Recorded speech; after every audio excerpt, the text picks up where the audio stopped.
Welcome to Films and Stuff with your hosts, Pete Mitchell and Ethan Hunt. Hi, everybody. Welcome back to Films and Stuff. I'm Ethan, joined by the ever-present Pete. Hey, Pete. How's it going, buddy? Everything is good. Tell us, what is the topic du jour? I thought it would be interesting. There's been a lot of hype in the last week, a lot of it unfounded, in my opinion, of this new Jennifer Lopez movie that just dropped on Netflix called Atlas. And I know that you've seen the trailers, and then we both decided to watch that movie. I thought it would be a good idea for us to talk about certain, let's call it, institutional issues that I have with not just this movie, but with Netflix's movie-making strategy overall. Yeah, I think we should make this kind of a two-part rant. I think one should be based on the Netflix original quote-unquote blockbusters. And the second should be a J-Lo conversation. J-Lo is obviously also, it's interesting this movie came out now because she's also with the Bennifer Affleck, drama. She's also been very public, I think, in the news, apart from this feature film, so to speak. So I think we should have a two-part rant, which is what is up with Atlas and the Netflix original strategy? And two, what's up with Jennifer Lopez as a kind of A-lister, right? Kind of. I feel like she's an A-lister by association. So that's, let's start here. I agree. Jennifer Lopez is definitely an A-lister, but you're right to qualify it by association because I don't think she's actually, like, she's everywhere, right? And you give her credit for being an actress and a musician, but she's not really done anything that is timeless, or you could really find like someone to be like a witness in a congregation saying, I stand behind that song or video or movie or anything, right?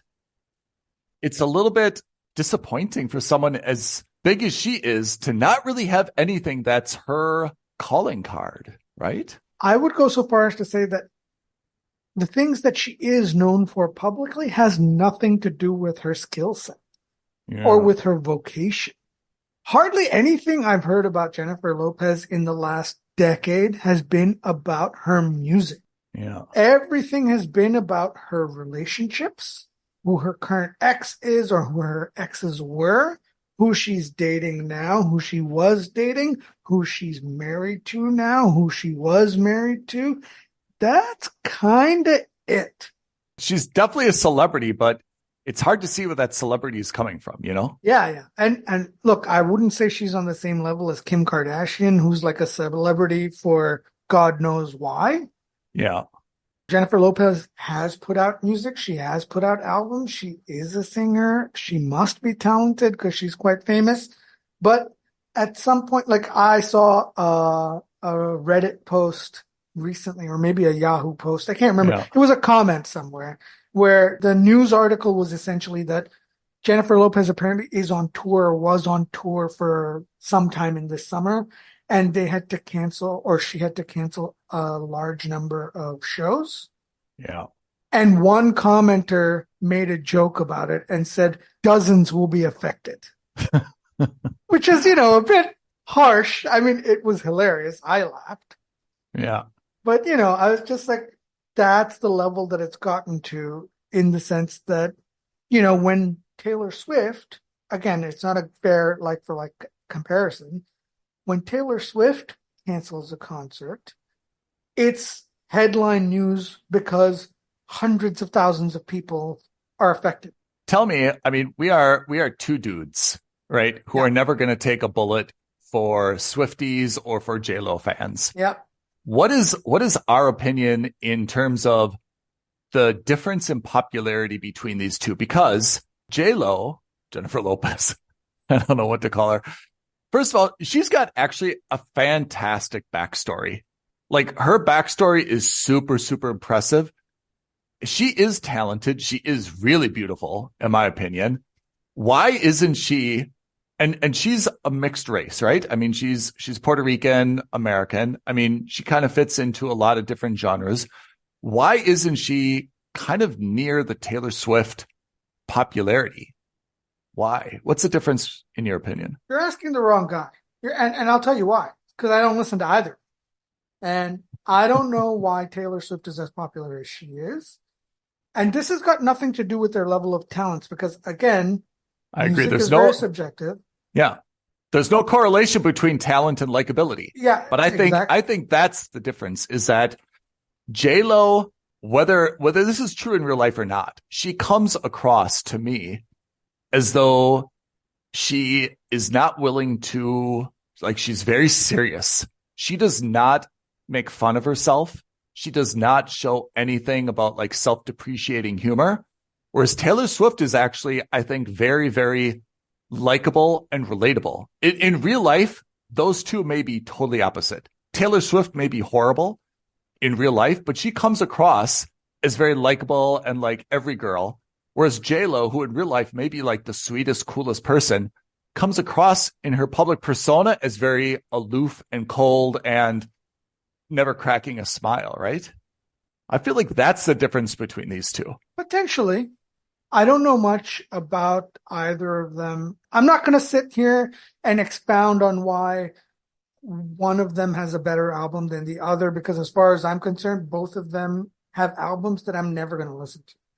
Yeah, it's just not my thing. And, and I don't want to sound like an old dude sitting, and complaining about, those youths. Yeah. Jennifer Lopez isn't exactly the youngest pop star either.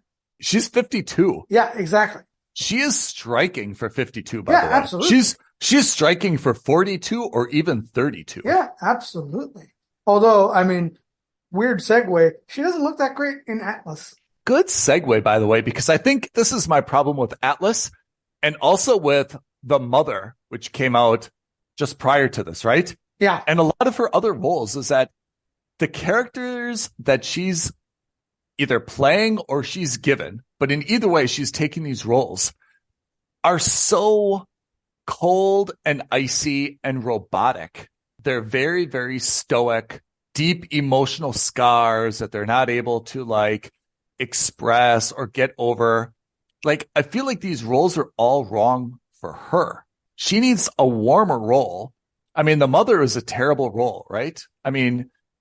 She's this know-it-all, smarter than everybody in the room assassin. She gives up her baby. She's got to just keep her head down. And then she's got to do everything to protect her daughter. Same thing with Atlas, right? She has this deep past trauma.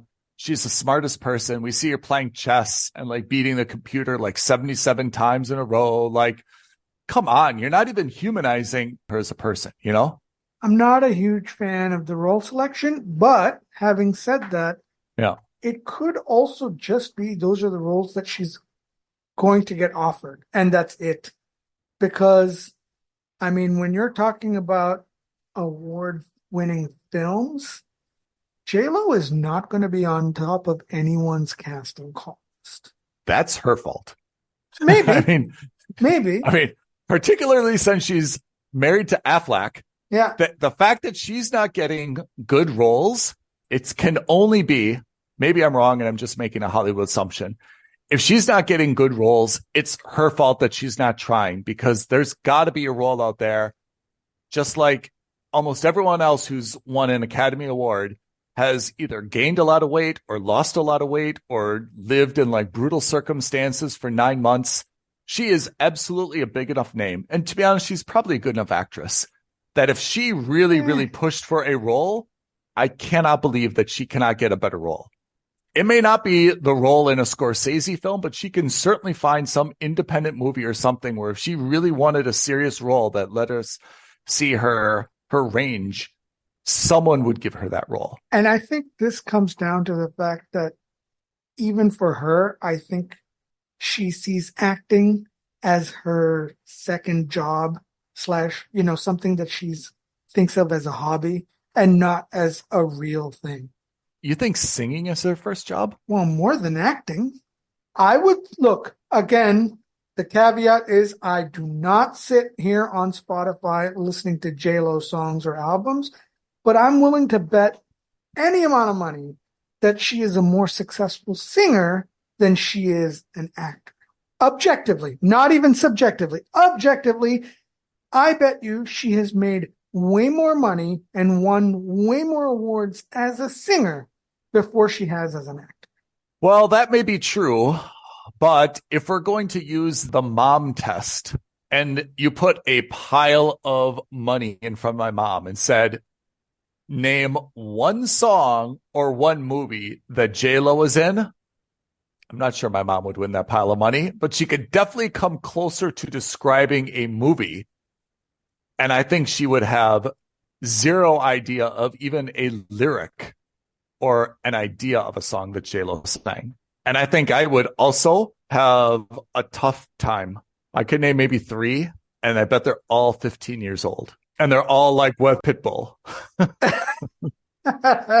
Jennifer Lopez has won 200 awards for her music endeavors. 200? Yeah. And she's been nominated 594 times. So that's like a hit ratio of 33%. That's not bad. Hold on. What kind of awards are these? What 200 awards are there? I'm looking it up. So like these are Grammys for like platinum, double platinum type stuff? All right. So there's the Billboard Music Awards, the Billboard Latin Music Awards. Fine. MTV. Yeah. You know, there's a bunch of these things, right? Hilariously enough, she's won a few raspberries, which is fair enough. Does that count? So you're cutting raspberries in the 200? I shouldn't, but she's won 2, both of them for Geely. You're right. She is a more accomplished singer. I would say that she's gotten more press, at least recently, out of her acting versus her singing, because that's the nature of acting versus singing, unless you're a global bajillionaire like Taylor Swift or Beyonce or Jay-Z or any of these kinds, that level, which I don't think she is. And that's fair enough. I mean, if you look at her movies, okay, she had Atlas, and then we saw The Mother, which is also horrible. Then 2022, she had Shotgun Wedding. Then we go to Hustlers in 2019. Actually, surprisingly, she has not had that many movies. I feel like a lot of her IMDb is filled with music videos for her own songs, which is a bit of a cop-out. If you remove music videos from this, that 136 credits that she's got as an actor probably drops down to less than 30. Yeah. I think I'm thinking of like Made in Manhattan, which is a very old movie probably. 2002. What else was around that time? Geely, Jersey Girl, Anaconda. Oh my gosh. Money Train. I mean, we're going back 30 plus years now. Again, there's nothing wrong with that, but this is not the filmography of a serious actor. Yeah. Or I take that back. That sounds wrong. This is not the filmography of someone whose primary job is to be an actor. Yeah. I think this is the filmography of a very successful singer who's parlayed that success in the singing arena to, I really like to be in movies. I want to do the same. And you know what? You see this also with stand-up comedians. There's so many stand-up comedians who have a lot of movies that they're a part of because they really like to act as well. All right. So let's use that as our segue to Atlas. Ugh, okay. Who approached who? You think Netflix said, hey, J-Lo, we're creating this new original movie. It's going to be about this intelligent but wayward AI expert. We want it to be you. We think that you'd be perfectly cast in this. Or do you think she went to Netflix is like, hey, I need a really great movie. I'm willing to play someone who has like really strange, blown out, sweaty hair. What do you got for me? I don't think anyone actively would. Look, this is so mean. This is so mean. Yeah.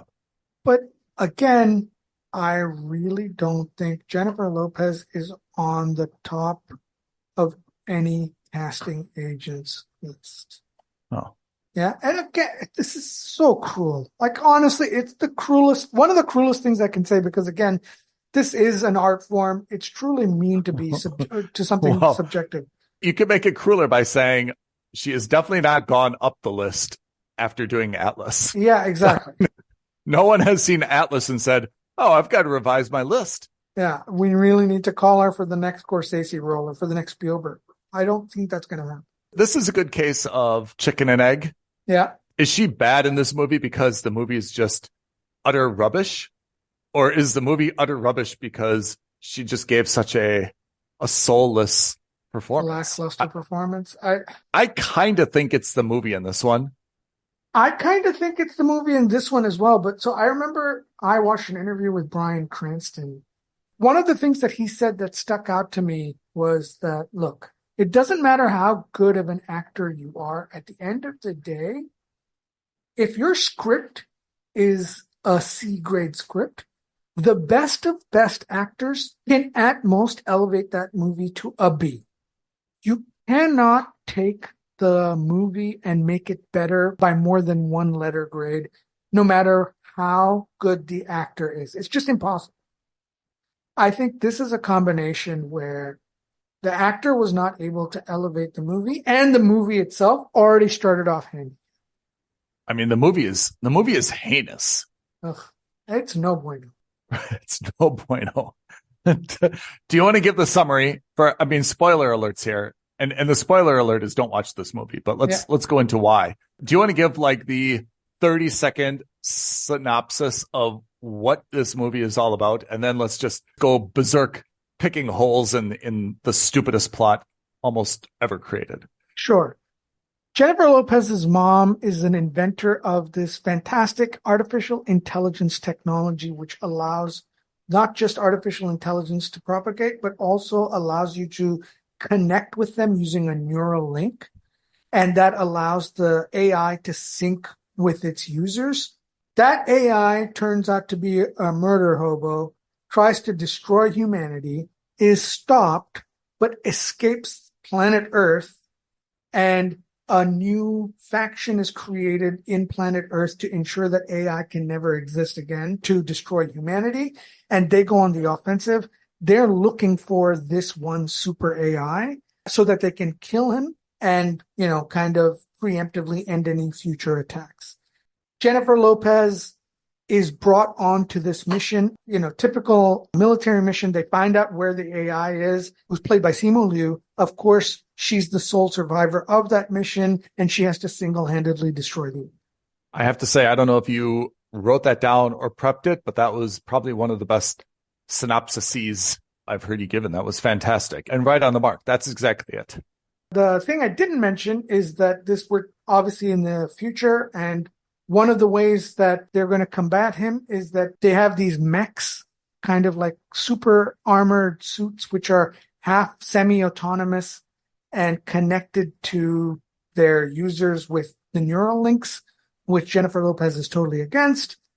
She has a lot of deep-seated trauma. And then, of course, there's a farcical way to connect and synchronize between the AI and the human using that neural link. And that's by exploring her trauma. And we can see a physical gauge that justifies that, we're only 30% compatible. We're only 50% compatible. The more you let me into your mind and tell me why you've got all this trauma, the better compatibility we'll have, which is a whole load of nonsense. But fine. One of the stupidest parts. I was going to say the stupidest. Conceit. Yeah. And then we learn the reason she distrusts technology and the reason that she distrusts the neural link is that she used the neural link that her mom built, and she accidentally was the cause for her mom's death because she allowed that to happen with the artificial intelligence. What a bunch of bull honky. Honestly, awful. Yeah, all the way around. The whole premise, I think, is forget the movie kind of being bad, but the entire plot. I mean, there's something to be said. I mean, we've seen this a lot. I'm sure every other movie now that comes out is going to be somehow AI, right? And the robots are all taking over. This has been it since kind of like the Terminator, right? But I mean, all right, there's a Netflix movie. AI takes over and they become autonomous and they attack the humans. Fine. We've seen this before. And always it's the greater good. They've got to kill all the humans to kind of save humanity. Again, kind of a strange logical leap. But then, of course, humans win. They drive the AI from the planet. So you'd think that that would be over, right? We should be happy. Problem solved. They've retreated. They're gone. Where is this other planet? Nowhere near our solar system, right? It's arguably must be light years away because it's a planet we've never heard of before. What is the problem here? Well, now we've got to go track them down. We've got to like totally extinguish them, right? Which I thought that whole thing was just really a false line of reasoning, right? Like, just let them be. It seems like everyone's kind of like in their corners now. We should just go on. There's no reason to attack them. And if you're going to attack, probably you should go with like a full attack, right? Not just like a ship with like 8 to 10 kind of like snotty teenagers. And why not just, nuke the planet? Yeah. Why better. Go down and lead an assault force? I agree. A physical assault force. Like that makes no sense. Super good tactical point, by the way. Why, if you're trying to destroy them, why don't you just destroy the planet? You're right. There's no reason that you need like 10 boots on the ground. So either you should have a proper military force, and I would expect, this is planet Earth, right? You'd expect like dozens or hundreds of ships, right? Thousands of soldiers and robots. And you've only got like 10? Like, that's it? 10? Talking about like how dangerous this guy is? And this force is so like weird and snotty, and I don't think this is really a threat, and we don't believe you. Kind of super weird. You know what it felt, that scene where they're introducing all the different members of the squad at that mission briefing? It felt like their version of Aliens when we get to meet the different squad members on the mining ship. It just felt like such a cheesy ripoff of that. There was no character development, though. Zero. No one's name, no one's anything, because they all died right away. Within 10 minutes of being introduced to them, almost the entire squad dies. In fact, the entire squad does die. Everyone except Sterling K. Brown. Sterling, yeah. And Jennifer Lopez, which, those are the two most famous people on the squad. Yeah. And here's another plot point. So the moment she lands on this hostile planet in her mech, right? Which, again, by the way, total ripoff of Titanfall, the video game. Yes. And what's the other one where... Pacific Rim. Yes, and Pacific Rim. Titanfall, the video game, also has an AI that you play along with. Well, whatever. I'm getting sidetracked. Yeah. So the whole conceit is we need to get to the extraction zone or the rescue pod zone now because my battery is damaged. It's a bit cliched, but fine. I understand that. Okay? We've kind of been there. She happens to come across the entire squad, by the way, of other soldiers who were also in the same mech suits. Why couldn't you just take a battery from one of their mech suits? I agree. You eliminate the entire race, but we're not going to even think about taking a battery from one of the other mech suits, which all seemed okay except for the fact that their pilots died. Anyway. The whole thing was kind of weak. Yeah. Did you enjoy it? It was low to mid. It was one of those movies that I could see myself putting on for like a nephew just because it had lots of robots and fighting sequences. Yeah. And that's kind of it. This was a very low effort, low stakes movie. Low stakes in the sense that I couldn't care less about anyone. I felt no emotional connection to anyone.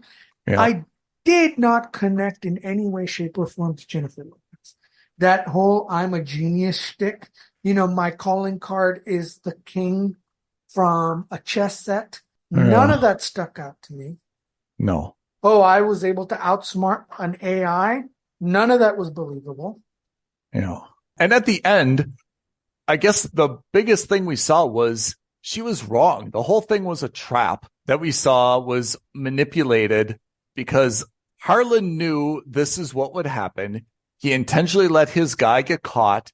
He intentionally let his guy give up his location. He knew that J-Lo would come to try to eradicate him. We thought the whole time that J-Lo is so smart and she sniffed this out. We found out the opposite was true, right? Yeah. That she didn't heed any of her own warnings. And in fact, she led the entire squadron into a trap. That despite the fact that she's been saying, be careful, it's a trap, it's a trap, it's a trap. She was actually the person who was trapped. All the intelligence and hubris was really for nothing, right? Because she walked into exactly what was predicted of her. And it's just awful. Just god awful. One of the things I found, and I have to say, I could probably get into a movie where there's a mech suit. I thought the neural link was just so stupid. Such a dumb thing. Honestly, Yeah, like, so stupid. I mean, connect or don't connect, but I mean, don't make it like this big drama about like you're not letting me into your head. And I thought there was like too much physical acting. Like she's in the suit which is intended to protect her. She has a broken femur. She has all this blood, all this sweat. I mean, the whole point I thought of being in the suit was to be protected, like wear a seatbelt or something. How is it possible that she can have a broken femur like in this suit? I mean, that's the whole point of this thing should be like protecting you. So I thought that whole, she's always like grunting and sweating. And Yeah, you're right. That part was very much like Pacific Rim, right? yeah, That was, and at least Pacific Rim had that conceit. Look, we're talking about a 40-story tall mech. One person can't control it. So we have to neural link between two human brains. That I think makes sense. Sense in the sense like it's a plausible science fiction conceit. You've already connected the neural link. Why is it that this AI needs permission to connect to your brain once it's already connected to your brain? You can't like gate off certain memories and things like that. They could have simply said, you know what? I knew this day was coming. I had a back alley surgery where I had physical gates installed in my brain that would be like a hardware solution for artificial intelligence from hacking my brain. Something silly like that. At least that's more plausible. The AI is already connected to you. What are you talking about that you're going to give him permission to connect to the rest of your brain? That doesn't make any sense. Yeah. I mean, in this thing, we're supposed to kind of have this emotional connection to Smith, her AI as well. And of course, you know, this is like the typical like character arc, right? Whether it's an AI or an animal or something else, there's mutual mistrust. And then they become a little bit closer, but then something causes them mistrust. And then eventually they get over it. And then they're like best friends and they rely on each other, right? And then one of them has to die. Yeah, I mean, that arc is just so trite. It was boring, I thought, watching the movie to know where it was going. Yeah, I mean, we all saw that coming from the moment she was like, oh, I never wanted to. So, all right, so we've taken down Atlas pretty well. How does this fit with the Netflix original films that we've seen kind of for the past few years? Where does this stack up? Is this consistent or departure from their strategy? And does this reinforce or make them rethink their strategy? So I actually, when we talked about this offline, I said, you know what? We need to do an episode about why Netflix keeps making these terrible, terrible movies. Yeah. After that, I sat down and thought about it. And I think what Netflix is doing is actually a two-part strategy. Because we have seen some very high quality programming on Netflix, right? It's usually their series, right? Stranger Things, Umbrella Academy, Three Body Problem. There's been even a couple of movies, The Highwaymen. There's been some excellent movies in the past that Netflix has, you know, kind of either funded or produced or distributed, whatever it is. But they've also done a lot, and I do mean a lot, of these relatively cheap, and again, I can't believe I'm saying this about $100 million movie, right? I mean, Atlas cost $100 million to me. But they've done a lot of these mid to high level or high production films, which are honestly not good. Like, I feel like, you know, we've talked about it in the past that all these studios need to hire like common sense officers, right? Where they just get an independent person to come in and do an audit of the script before they approve the budget.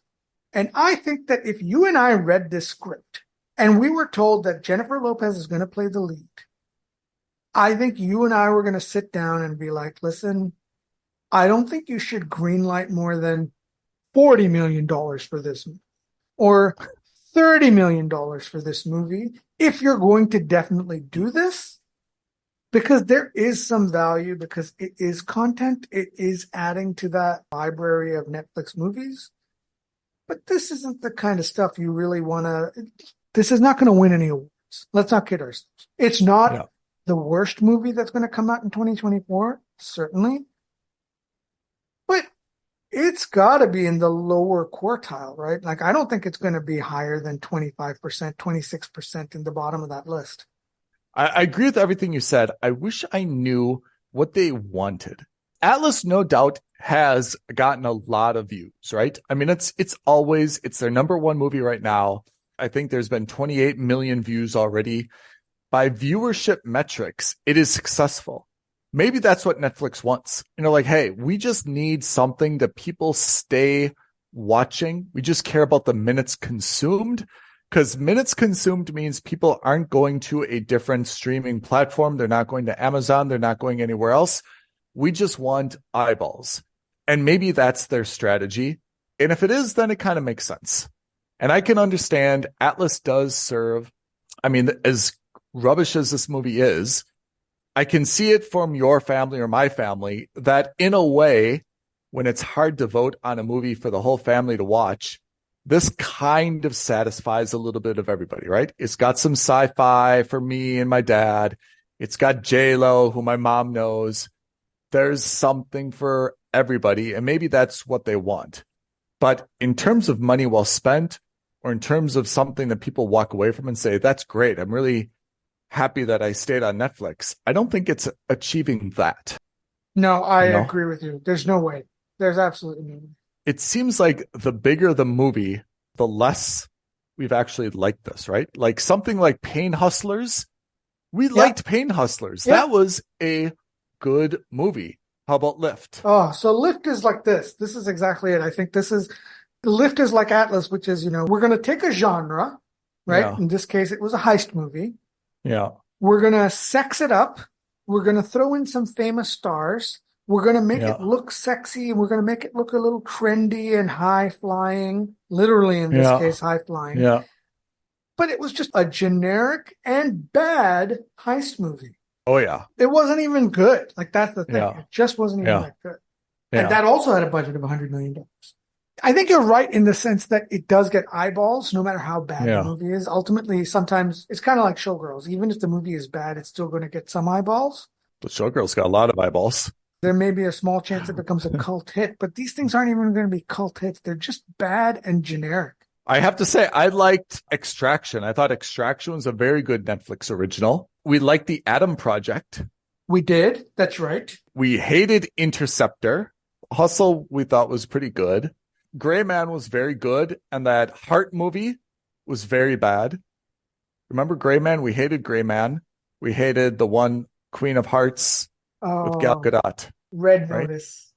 No, there's one about the heart. Remember she played like the spy agent. Yes. So look, I think that if that is your goal, is to get eyeballs and kind of generate names and, some kind of brand recognition, I think that's absolutely fine. But I think rather than making one Lift for $100 million and one Atlas for another $100 million, you're better off making 4 Pain Hustlers for $50 million.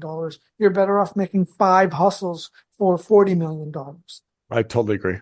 Not just do I think that makes better math sense, I think it makes better eyeball sense. Yeah. Those are also low stakes movies, not just in terms of, we're not talking about, putting out a message or anything like that. They were enjoyable, but low stakes in the sense that, financially speaking, if you make 5 movies for $200 million versus 2 movies for $200 million, there's a lot more pressure for each of those 2 movies to perform on Netflix. Versus on the 5 movies, you're taking such a load off your shoulders to say, hey, look, if 2 of those movies turn out to be a bust, no problem. We've still got 3 movies that did really well for us. And, by the way, 2.5 times the content for the same price. Pete, your math is working out for me. I'm on board. Bear in mind, the movie just came out. This could also be one of those after effects of the last couple of years, which I think we're going to start to see a clamp down on. I think especially after last summer, a lot of Hollywood studios are just saying, hey, listen, this strategy is untenable. We can't keep throwing $250 million into Citadel, into The Gray Man, into Oh my gosh. Lift, into Don't all get of me these started. really shitty films and series, Yeah. and expect us to win awards and win subscribers. At the end of the day, the only metric that matters is the number of subscribers. I don't think Lyft or Atlas is moving the needle for Netflix. I don't think anyone is going to be like, I need to subscribe to Netflix and pay them $15 a month because Lyft came out or because Atlas came out. Yeah. You're right. If I'm sitting, who's the CEO of Netflix? Ted Sarandos? Yeah. There's co-CEOs, right? Yeah, co-CEOs, that's right. But So he's the one that's, I think, more public. Yeah. If I'm Netflix and I'm looking at my metrics, you're right. The only thing that really matters is subscribers. But then if you drill down, I'd want to see how many minutes my subscribers are consuming. Because once I'm getting to a low number of minutes consumed, I'm going to start to worry that someone is not going to renew that subscription. If I see Pete, and Pete's a subscriber, but I see he's only watching 28 minutes the last month, I'm worried that he's like in that danger zone of canceling that subscription. If I see Ethan and I see like, wow, he's consumed 120 minutes last month. All right, he's happy. He may hate every show he's watching, but he's still watching. And I don't want to say it doesn't matter, but it doesn't really matter because happy or not, he's still consuming those empty calories. That's a good thing. But once he's Pete and once he's only watched something for 5 minutes, turned it off, watched something else for 5 minutes, turned it off, something else for 10 minutes, turned it off, and that was his month, now I'm freaked out. Yeah. Now I'm really, really freaked out. So not all subscribers are the same. And I guess as long as you're Ethan and you're consuming those empty calories, all well and good. Yeah. That was one of the benefits of smaller streaming platforms like Apple, which, again, I mean, I say small only by way of number of subscribers. Yeah. Apple is far more valuable as a company than Netflix is ever going to be. I'm willing to bet, at least for people like you and me and people who have the viewing preferences you and I have, I think Apple has built itself into a niche where they're kind of like, for high value sci-fi shows, I think Apple is kind of the place to be right now. Let me ask you a question, Pete. For Atlas, would this have been better as a series? Maybe. It really depends on the writing, honestly, because it's also a blessing that it's kind of 90 minutes and you're done and you never have to think about it again. Part of the problem with this, as with all movies, a lot happened and it was condensed and it was too fast. Yeah. There's an argument to be made that if this was an 8-episode series, maybe you can make the same thing for a little bit more. You're actually getting a lot more minutes, not adding a whole lot of budget, and you've got something that probably turns out a little bit better because you can go into a little bit more depth of character, you know? Yeah, which is why the writing becomes so much more crucial. Yeah. Right? That writers, you're going to probably end up spending more money on the writing. Yeah. But yeah, I think a show like this, if you do 10 episodes, it's like on average $10 million an episode, which is what the movie costs anyway. I think that's doable. I think that's absolutely doable. In fact, I bet you it's going to be cheaper. Because then you've got a J-Lo series of 8 episodes. Can't possibly do worse than the movie. But I would say that at least gives a kind of a fighting chance where you can get into her character a little bit more. There can be more strategizing about the attack. You can meet the crew a little bit more. You could have the big battle scene. You could have like maybe more than one survivor. You could have a little bit more like chase scene. You could have the final. Yeah, the dive into the trauma would be far more successful rather than that 1 minute of her tearfully admitting that she got her mom killed. Yeah. There's enough material to go around. What is the reason of doing this one shot 100 million versus even 6 episodes? That's what I mean. I think that's where it comes down to. The time commitment for J-Lo would be significantly higher, right? Instead of filming the movie over 6 weeks, it then becomes like a 20-week production. And that's where I think her commitment to acting drops. Not to be rude. What does she have going on? Well, apparently she's got a music tour that dozens of people are not going to get to see now because she's canceled a few things. I don't know what to say. I should say I'm not at all surprised that there's not a demand for that tour. One, I think music tours in general are facing very low demand, that it really takes a lot to get people to go see a music concert, or let alone like a series of music concerts, right?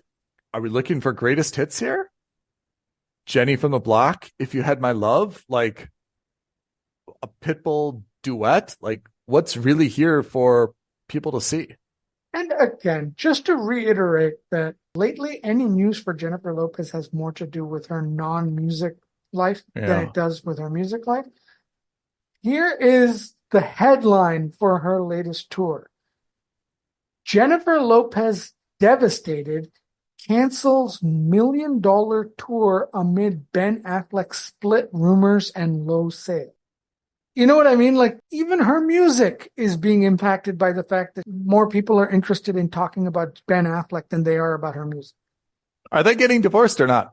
Who knows? And frankly, were you surprised to know that they were married? I couldn't. You know what? I don't have much time or interest in celebrity happenstances. Oh, that's not true considering you have a movie podcast. That's true. You're right. I mean, don't I don't pretend get emotionally that this invested is, in them. Don't pretend that this is like an academic podcast. We don't care about pop culture. I don't have time for movie gossip. Entertainment gossip? We are well below that. I find the thing annoying because, like, generally with a celebrity breakup, it happens like fast. And I feel like this has been like such a slow one. Like, what's the problem? Like, fix it, don't fix it, right? I mean, I honestly don't know what's going on. I don't have anything good to say about celebrity relationships because so few of them work. I have to say, I kind of like the idea that they were a hot couple when they were young. Yeah. Then they went through so many different things. I mean, they each had like at least one more marriage, right? And now they were back. I have to say, it's a pretty good story, right? It'd be that's like a feel-good story on paper, but then like the cynic in me, the moment that happened, I was like, all right, well, let's start the clock. I don't think it's going to last. And again, only because so few Hollywood celebrity couples last. Not everyone is Kyra Sedgwick and Kevin Bacon. And also Goldie Hawn and Don Johnson, John Goodman. No. Oh my God. Dennis Quaid? No, we're dancing around the name. The guy from Dumb and Dumber? Kurt Russell. Kurt Russell? Yeah. Who's Dakota Johnson's mom? Don Johnson and Melanie Griffith. Yeah. Oh yeah, Melanie Griffith. Final thoughts, Pete. What do we have to say about J-Lo? What do we have to say about Atlas? What do we have to say about Netflix? Anything? Parting words? I've said some cruel things about J-Lo. I don't regret them, but at the same time, I do feel bad for saying them. 2, Atlas is 100%. I love your apologies. Look, what did you say? I feel bad, but I don't regret it. Yeah. 2, Atlas is by far a skip. Oh yeah. Let's get the ratings out there. We both say it's a skip. Yeah. And 3, Netflix. I mean, I get what you're doing here, but this has to stop.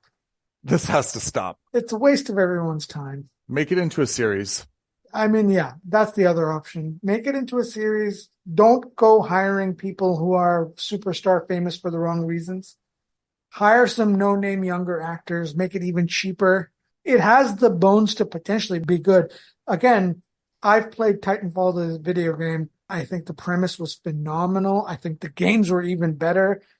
This could have been great as an adaptation of Titanfall. All right, Pete, appreciate your thoughts and candid words on everything J-Lo, Atlas, and Netflix related. J-Lo, if you're listening, I apologize. I said at the outset, I think the J-Lo story, if you read about like how she became a dancer and what she had to go through in Living Color, where, you know, her choreographer was, guess who? Rosie Perez. Oh, fantastic. Okay. Yeah. And apparently they didn't get along at all. Somehow not surprising, given the reputation Rosie Perez has. I mean, I think JLo has a fantastic story. I think that shooting to superstardom and A-listism has made her more cold than she really is in real life. And I think that she's got a fantastic story. And if she would be a little bit warmer and more self-depreciating, similar to like Jennifer Aniston, right? Who's loved kind of because she's so open to like making fun of herself, right? Yeah, she's done a bunch of those, kooky comedies with Vince Vaughn and that ilk. Yeah, absolutely. Right? Horrible Bosses, right? Like she's not afraid to kind of like play a character like, whoa, Jennifer Aniston said that? Yeah. That's the kind of stuff that I think is a little bit more endearing. Pete, you want to list off our creds so people can ring the bell, subscribe, and so forth? Absolutely. As Ethan just said, ring the bell, subscribe, and so forth. That's all the YouTube jazz. We appreciate that. Definitely leave a comment. Tell us what other Netflix movies you either hate or love and why. That would be great for us to hear about. We're happy to talk about those things. You can tweet at us at F&S Podcast. And of course, DM us on Instagram at Films and Stuff Podcast. Listeners, appreciate you tuning in. Send us your feedback on Atlas, JLo, and your favorite and least favorite celebrity couple who we want to see back together again as well. We have great episodes coming up, so don't miss those. And we will see you the next time on the Films and Stuff Podcast. Thanks, everyone. Thanks, Ethan. Thanks, everyone. Bye now. Thank you for listening to another episode of Films and Stuff. If you haven't already, please subscribe and review on Apple Podcasts, Spotify, or wherever podcasts are downloaded. Films and Stuff. There is no substitute.